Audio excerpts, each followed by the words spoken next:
The dark side of working from home, loneliness. Now that many people have been working from home for more than a month, the novelty might be starting to wane. And a dark side of working remote could emerge, loneliness.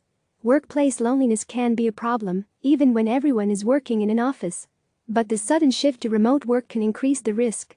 If you've been working with people for a while, and had that connectivity and face-to-face meetings, and were used to that work environment, and now suddenly working at a distance with little connectivity, it really creates a huge problem, said Ben Fanning, author of The Quit Alternative, the blueprint for creating the job you love without quitting. It's like being on a remote island.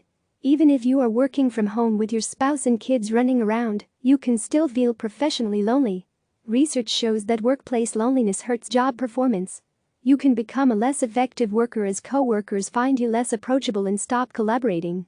The lonelier you are, the worse you will perform, said Sigel Barsade, a professor of management at the Wharton School, University of Pennsylvania. You become less effectively committed to your organization. What it looks like loneliness leads to a downward spiral, according to Barsade. Once you are lonely, you are more socially hypervigilant and start to lose your social skills, she said. You behave in ways that promote more loneliness. You might start to over or under disclose personal information. Lonely workers can also become overly cautious about being rejected by their peers, which can make them seem less approachable, said Hakan Osulik, professor of management at California State University, Sacramento. Lonely people read negative cues more quickly and ignore positive cues, said Osulik.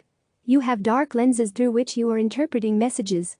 Workers who were already feeling marginalized in the office and might have only been getting an occasional wave in the morning or head nod in the hallway might be more prone to feeling lonely working from home. Now they don't even get that. If people aren't talking to them separately, the people who are already lonely might become even more so, said Barsade. What you can do. Loneliness isn't a trait, it's more of a motivational state like hunger, explained Barsade. The same way we get hungry and need to eat, we get lonely and need social contact. We don't want to be lonely. Social contact requires an extra layer of planning these days. Be proactive and set up virtual meetings and phone calls with coworkers that can replace those trips for coffee or hallway run-ins. Don't rely too much on instant messaging or email. A phone call is a far better cure to loneliness than email, instant messages and social media, said Fanning. And keep in mind, loneliness can distort your view of your relationships.